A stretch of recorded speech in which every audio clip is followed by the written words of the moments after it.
ఒక సీనియర్ మొత్తం daily serial లాగా సాగదీస్తా ఉన్నారు. దయచేసి ఇప్పటికైనా మొత్తం కూడా రైతు బంధుని వేసి ఆ రైతులను ఆదుకోవాలని చెప్పేసి మీ ద్వారా నేను ప్రభుత్వాన్ని కోరుతున్నా. అదేవిధంగా ఇందులోనే మీరు మెన్షన్ చేయాల్సిందే ప్రసంగంలో, గవర్నర్ ప్రసంగంలో ఖచ్చితంగా చేస్తామని చెప్పేసి యాసంగిని కూడా మోసంగి చేయకుండా ఈ యాసంగికైనా ఖచ్చితంగా 500 మీరు ఏదైతే ఇస్తున్నారో దాన్ని దయచేసి ఇవ్వాల్సిందిగా ప్రసంగంలో రేపు బడ్జెట్ లో కూడా దాన్ని ఖచ్చితంగా పెట్టాల్సిందిగా కూడా మీకు కోరుతున్నాం.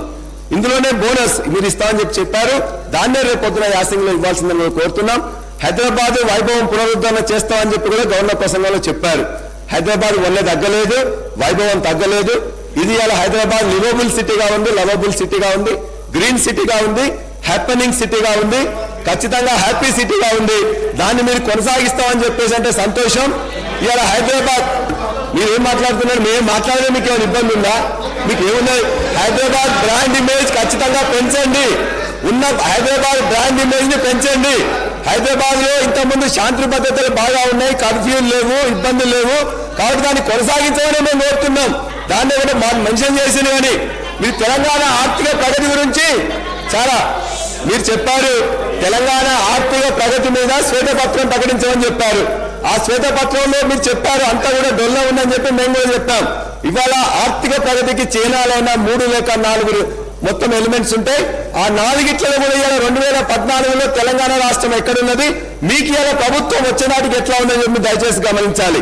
ఇవాళ ఆనాడు జిఎస్డిపి 4.5 లక్షల కోట్లుంటే ఇవాళ 13.1 లక్షల కోట్లతో మీకు అప్పచెప్పినాం. మీ పర్ క్యాపిటల్ ఇన్కమ్ ఆనాడు 1,12,162 ఉంటే మీకు 3,12,399 పర్ క్యాపిటల్ ఇన్కమ్ తో మీకు అప్పచెప్పిన దేశంలో నెంబర్ 1 గా. అదేవిధంగా లోన్స్ మీరు అందరూ ఆస్తులు అని చెప్పిండు, అందులో కూడా మేము కింది నుంచి ఉన్నాం, పై నుంచి 24వ స్థానంలో ఉన్నాం. ఇది రికార్డుగా చెప్తున్నాం, ఖచ్చితంగా ఉన్నది.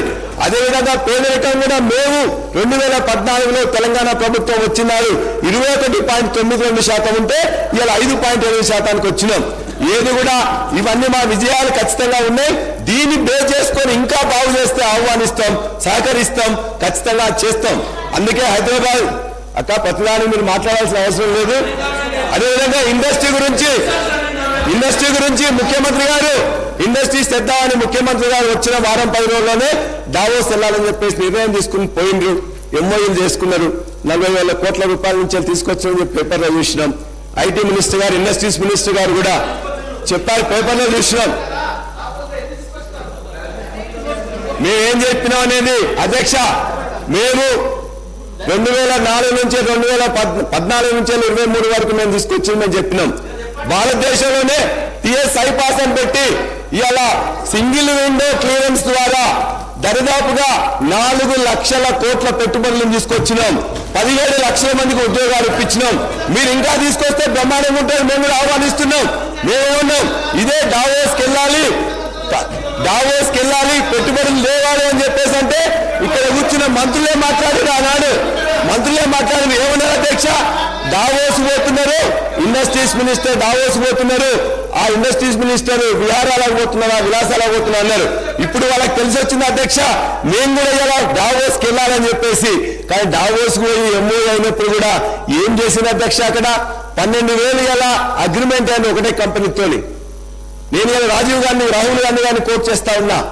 ఇలా రాహుల్ గాంధీ గారు చెప్పారు, ఇవాళ మొత్తం కూడా పరిశ్రమలు పెరగాలి, పెట్టుబడులు రావాలి, కానీ క్రానిక్ క్యాపిటలిస్ట్ అనేది రాకూడదు.